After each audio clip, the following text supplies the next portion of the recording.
आपको ये अच्छे से पता है कि इस दुनिया में बहुत सारी ऐसी चीज़ें होती हैं जो देख के मन खराब होता है हमारा। जैसे मान लीजिए आपने देखा कि एक दिन अचानक जापान में सुनामी आ गई, कई हजार लोग वहाँ मर गए। क्या गलती थी उनकी, क्यों ऐसा हुआ? पिछले साल या उसके पिछले साल जब मक्का में लोग गए हुए थे अपने हज के लिए, वहीं पर भगदड़ हो गई थी, कितने लोग मर गए थे। केदारनाथ में ऐसी ट्रेजेडी हुई, कई बार ऐसा हम सुनते हैं किसी मंदिर में भगदड़ हो गई, कई लोग मर गए।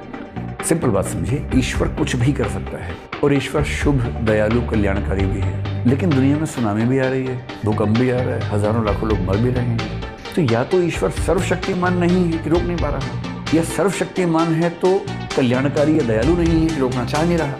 ऐसा कैसे हो सकता है कि वो सर्वशक्तिमान भी हो, कल्याणकारी भी हो, और फिर भी दुनिया में ऐसी बुरी चीजें हो रही हैं? दुनिया बनाने वाले, क्या तेरे मन में समाई, काहे को दुनिया बनाई। ये गाना सुना है ना, काहे को दुनिया बनाई। गाना तो गाना है, इस बात का जवाब पूरी वर्ल्ड फिलोसफी में एक भी फिलोसफर आज तक दे नहीं पाया। सबसे पहले बुद्ध से किसी ने पूछा कि हे भगवान, भगवान है या नहीं, ईश्वर है या नहीं? तो बुद्ध ने क्या किया? बुद्ध ने स्माइल कर दी। और वो स्माइल करके आमतौर पर क्या कहते थे? चुप रहते थे, केप्ट क्वाइट। इसका मतलब ये है कि भैया अपनी हैसियत में रह के पूछो, पछाता वाता है नहीं, बड़े बड़े सवाल पूछते हो, ईश्वर है नहीं। अरे ये सब एक्सपीरियंस से होता है। 8-10 साल तपस्या करो, साधना करो, तब जाके चीज़ें समझ में आती हैं। इतनी लंबी तपस्या करके हमें रियलाइजेशन हुआ, आप आगे बैठ के जी के टाइप सवाल पूछ रहे हो, यार ये कोई जी के है कि ऐसे बताऊँ है या कि नहीं है? तो बुद्ध ने आमतौर पर ईश्वर के बारे में ज़्यादा बोला नहीं है। इसलिए हम ये भी नहीं कह सकते कि बुद्ध हार्डकोर एथियस्ट है, ऐसा नहीं कह सकते, क्योंकि बुद्ध ने बोला ही नहीं। अब एक शब्द होता है थीस्ट, एक हो सकता है एथियस्ट, एक और शब्द हो सकता है, वो है non theist. Buddha non theist हैं। आप में से कोई कहेगा ये क्या बात हुई, एथियस्ट नॉन थीस्ट में क्या अंतर होता है? लेकिन होता है अंतर। जैसे मिथिक्स की दुनिया में एक सवाल पे बात करते हैं, एथिकल, अनएथिकल, और एक होता है नॉन एथिकल, या moral, immoral, non moral. For example, कोई रास्ते में परेशान आपको दिखा, आपने उसकी मदद कर दी, ये मोरल है, नॉर्मल सेंस में है ना, मोरल है। कोई अच्छा वाला जा रहा था, आपने 2 थप्पड़ मार दिया, मैंने बात की उसको। कोई छोटा सा बच्चा था, खुश था, आपने 2 थप्पड़ मार उड़ा दिया उसको, ये इमोरल है, ठीक। लेकिन आप जा रहे थे और रास्ते में आपको एक अच्छी सी शॉप दिखी, वहाँ से आपने एक सॉफ्ट ड्रिंक खरीदी और पी ली, ये क्या है? ये मोरल है या इमोरल है? कुछ भी नहीं है। जो ना मोरल हो ना इमोरल हो, वो नॉन मोरल है। Any action that has nothing to do with the morality और ethics, that is not moral. Non moral के बहुत सारे मतलब होते हैं। एक मतलब ये भी होता है कि आप गहरी नींद में थे, अचानक किसी ने आपको उठाया, आप गहरे सपने में थे, सपने में देख रहे थे कि एक आतंकवादी आपके पास आ रहा है। इतनी देर में आपके घर में आपके पापा ने आपको यूं उठा दिया, और आप सपने में ठीक उस पॉइंट पे थे कि आतंकवादी बंदूक लेके आपके पास आके उठाने वाला है आपको। और जैसे ही पापा ने यूं उठाया, आपने यूं कस के मारा और पापा नीचे गिरे जाके, और पापा को फ्रैक्चर हो गया। अब ये अच्छा नहीं हुआ, मान लीजिए, चलिए इनको ज़्यादा बुरा लग गया, नहीं, 1 सेकंड को सोच लीजिए, मान लीजिए हो गया।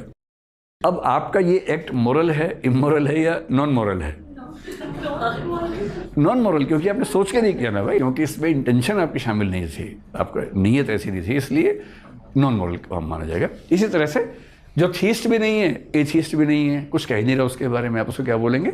नॉन थीस्ट कहेंगे। अच्छा, कुछ लोग कहते हैं कि ईश्वर को इसलिए मानना चाहिए कि हमें सही रास्ता दिखाता है।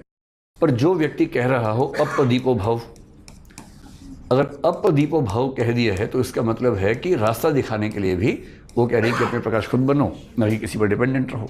मूर्ति पूजा का विरोध करना, बुद्ध के जीते जी मूर्ति नहीं बनी बुद्ध की। अगर बुद्ध को ईश्वर को मानना होता, किसी की मूर्ति बनाते, अपनी मूर्ति बनवाते, है ना। लेकिन ना उन्होंने किसी की मूर्ति बनाई, ना मूर्ति पूजा किया, ना अपनी मूर्ति बनने दी। इसका मतलब ये है कि ज्यादा संभावना है कि बुद्ध को ईश्वर में विश्वास नहीं था, वो ईश्वर के बिना ही चाहते थे कि फिलॉसफी आगे बढ़े। जब बुद्ध चले गए तो बुद्ध की परंपरा के कुछ दार्शनिकों ने इस बात को और एलाबोरेटिव तरीके से डिटेल में समझाया, और ये कहा कि हम ईश्वर को न केवल खारिज करते हैं, बल्कि हम ईश्वर को खारिज करने के लिए कुछ आर्गूमेंट्स भी देना चाहते हैं। और दुनिया भर में जो 2 आर्गूमेंट्स बहुत पॉपुलर हैं ईश्वरवाद के विरुद्ध या ईश्वर की धारणा के विरुद्ध, एक को बोलते हैं प्रॉब्लम ऑफ इविल। कभी हम फिलोसफी ऑफ रिलीजन पर चलेंगे तो ये अपने आप में 3 से 4 घंटे की एक बहस है। इसको हिंदी में बोलते हैं अशुभ की समस्या। और ये कोई ऐसी चीज़ नहीं है, ये आपके दिमाग में कम से कम 100 बार बात आ चुकी होगी, बस उसका नाम आपको नहीं पता है। उसका नाम है द प्रॉब्लम ऑफ इविल या अशुभ की समस्या। और दूसरे को बोलते हैं the purpose of the world, the purpose of creation कह लीजिए।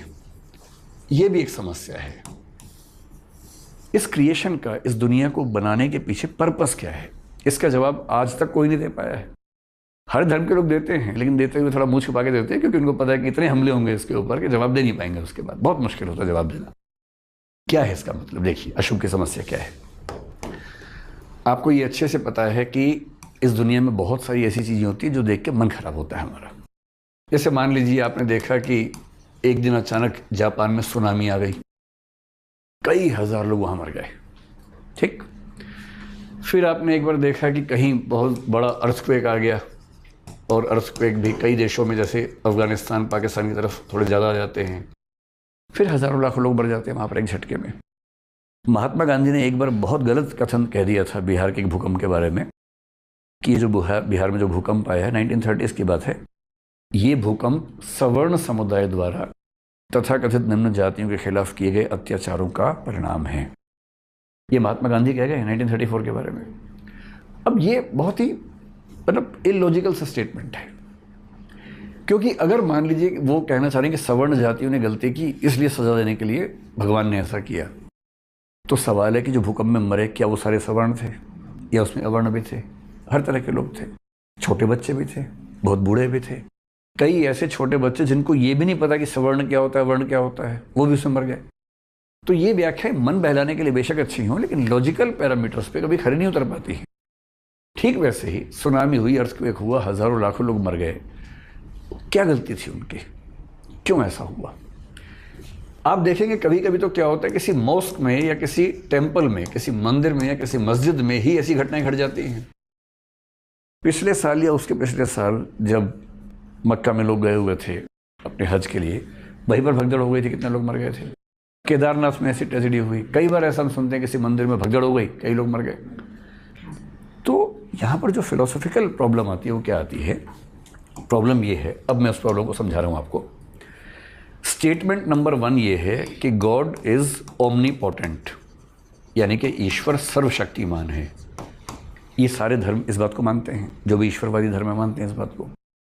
ईश्वर कुछ भी कर सकता है, उसकी पावर के बियॉन्ड कुछ हो ही नहीं सकता, पत्ता भी नहीं हिल सकता। आपने ये वाक्य सुना होगा। दूसरा, सब धर्म ये भी मानते हैं कि गॉड इज गुड, ईश्वर अच्छा है, शुभ है, पवित्र है, दयालु है, कल्याणकारी है। अब सवाल है कि इन दोनों स्टेटमेंट्स के होते हुए इस दुनिया में ये चीजें हो सकती हैं या लॉजिकली इनकंसिस्टेंट हो जाएंगी? सिंपल बात समझिए, ईश्वर कुछ भी कर सकता है और ईश्वर शुभ, दयालु, कल्याणकारी भी है, लेकिन दुनिया में सुनामी भी आ रही है, भूकंप भी आ रहा है, हजारों लाखों लोग मर भी रहे हैं। तो या तो ईश्वर सर्वशक्तिमान नहीं है कि रोक नहीं पा रहा, या सर्वशक्तिमान है तो कल्याणकारी या दयालु नहीं है कि रोकना चाह नहीं रहा। ऐसा कैसे हो सकता है कि वो सर्वशक्तिमान भी हो, कल्याणकारी भी हो, और फिर भी दुनिया में ऐसी बुरी चीजें हो रही हैं? ये प्रॉब्लम सेमिटिक धर्मों के लिए, यहूदी, ईसाई, इस्लाम के लिए सबसे मुश्किल प्रॉब्लम मानी जाती है। इसकी व्याख्या करने के लिए 50 रास्ते निकाले गए हैं, लेकिन आज तक एक भी व्याख्या ऐसी नहीं है जो सुन के आप लॉजिकली सेटिस्फाई हो जाए कि हाँ समाधान हो गया इस बात का। नहीं हो पाता है।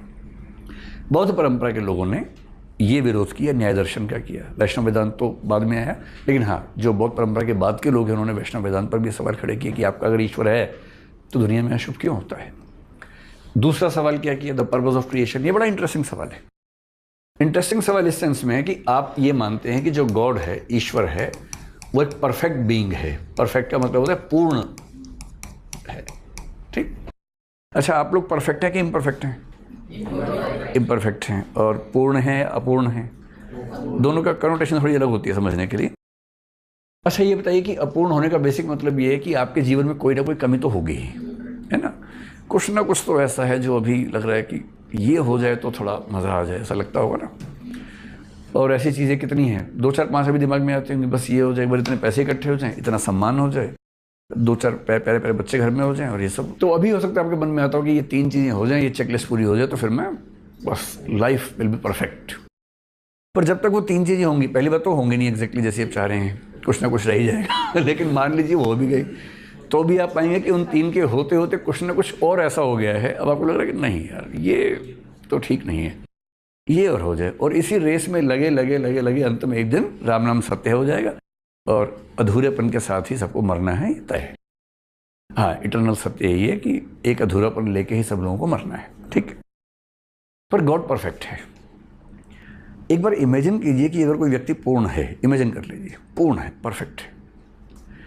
इसका पहला सिम्टम क्या होगा? अगर आप उससे पूछें कि आप लाइफ में क्या अचीव करना चाहते हैं, जैसे मैं आपसे पूछूं, आप बता देंगे कि मैं चाहता हूं कि मेरा बैंक बैलेंस जो है इतना होना चाहिए, मेरा स्टेटस ऐसा हो जाना चाहिए, मेरा परिवार ऐसा होना चाहिए, ये 4 5 10 चीज़ें बता देंगे। अगर कोई परफेक्ट बीइंग है, या इमेजिन कीजिए आप में से कोई परफेक्ट है, उससे पूछे कि आप लाइफ में क्या अचीव करना चाहते हैं, क्या वो इस बात का जवाब दे पाएगा या नहीं दे पाएगा? कहेगा कि कुछ नहीं चाहिए, मैं तो परफेक्ट हूँ। परफेक्ट का मतलब पूर्ण हूँ। जो पूर्ण है उससे कोई कमी है ही नहीं। और पूर्ण की जो परिभाषा फिलॉसफी में है, परफेक्ट बीइंग की परिभाषा है जिसके अंदर कोई इच्छा न बची हो। और जिसके अंदर कोई इच्छा नहीं है उससे कोई प्रयोजन भी नहीं हो सकता, पर्पस भी नहीं हो सकता। God is perfect. अगर गॉड परफेक्ट है तो उसने दुनिया किस प्रयोजन से बनाई, किस पर्पस से बनाई? दुनिया बनाने वाले क्या तेरे मन में समाई, काहे को दुनिया बनाई। ये गाना सुना है ना, काहे को दुनिया बनाई। गाना तो गाना है, इस बात का जवाब पूरी वर्ल्ड फिलोसफी में एक भी फिलोसफर आज तक दे नहीं पाया। जवाब तो 50 दिए गए हैं। ऐसा जवाब कि आप सुने आपके अरे यार मजा आ गया, क्या जवाब दिया है, ऐसा जवाब आज तक नहीं बना। चाहे सेमेटिक धर्म हो, चाहे भारतीय परंपरा हो, कोई नहीं दे पाया। कुछ भी रीजन सोचिए। जैसे भारत में क्या होता है, वो बोलते हैं कि क्यों बनाया जगत, तो घुमा फिरा के अंत में एक ही वाक्य आता है, जीवों को कर्म फल देने के लिए सृष्टि बनाई गई है। ये जो आर्गुमेंट है 1 सेकंड में उड़ जाता है कि भाई सृष्टि से पहले जीव थे ही कहाँ, कौन से जीव को दिया, और पुनर्जन्म की कहानी चलेगी, ठीक है, लेकिन पहली बार जन्म क्यों मिला था, इसका जवाब कैसे मिलेगा? नहीं मिलता। ऐसी वेस्ट में है, सेमेटिक धर्मों में है। तो भारतीय परंपरा में अंत में कुछ लोग बोलते हैं कि ये ईश्वर की लीला है। लीला का मतलब ह्यूमन कॉग्निटिव कैपेबिलिटीज के बियॉन्ड है, मनुष्य की बुद्धि से परे है, हम इसका जवाब सोच नहीं सकते। ईश्वर ही जानता है कि उसने सृष्टि क्यों बनाई। यही वेस्ट में घुमा फिरा के बोल देते हैं। फिर एक सवाल है, वो अभी पता नहीं उसमें आपको ले जाना ठीक रहेगा या नहीं, मोटी मोटी बात अभी समझ लीजिए, इस सवाल पर बाद में विस्तार बात करेंगे कि गॉड अगर परफेक्ट है, परफेक्ट जो है उसके पास कोई पर्पस हो नहीं सकता, वो पर्पस से परे है। पर्पस तो उनके लिए है जिनका इम्परफेक्शन है, कमियां जीवन में है। जो परफेक्ट है, ये वैसे ही कोई आपसे पूछे कि क्या राहुल गांधी को यूपीएससी प्रीलिम्स देना चाहिए, क्या बात हुई भाई? जो आदमी जिसकी पार्टी कई राज्यों में सरकार चला चुकी है, ये आप कहेंगे क्या मोदी जी 24 मई को एग्जाम देने वाले हैं सीसेट का? क्यों देंगे भाई? जो प्रधानमंत्री है, पहले राज्य का सीएम रह चुका है, जिसकी पार्टी की सरकारें 20-21 राज्यों में हो गई हैं, तो यूपीएससी क्यों देगा? उसके मन में भाव भी नहीं आएगा कभी। तो जो पूर्णता के नज़दीक पहुंच जाएगा वो छोटी चीज़ों में क्यों डूबेगा? सीधी सी बात है। अब इसको और बढ़ा लीजिए। अब आप राहुल गांधी, नरेंद्र मोदी से आगे बढ़ के सोचिए, परम तत्व है, कोई ईश्वर है। ईश्वर को क्या पीएम बनने का शौक होगा? ईश्वर टेंशन में कि बंगाल में हार गया, ऐसा हो सकता है कभी? नहीं हार सकते ना भाई। ईश्वर को क्यों ये सब होगा? ईश्वर जिस लेवल की अथॉरिटी है, जिस लेवल की एग्जिस्टेंस एंटिटी है, कोई कमी ही नहीं है वहां पर तो, और इसलिए कोई पर्पस होना नहीं चाहिए। कोई पर्पस नहीं है तो दुनिया बनाई क्यों? इसका जवाब आज तक कोई दे नहीं पाया। ये सवाल बौद्ध परंपरा ने भी पूछे हैं।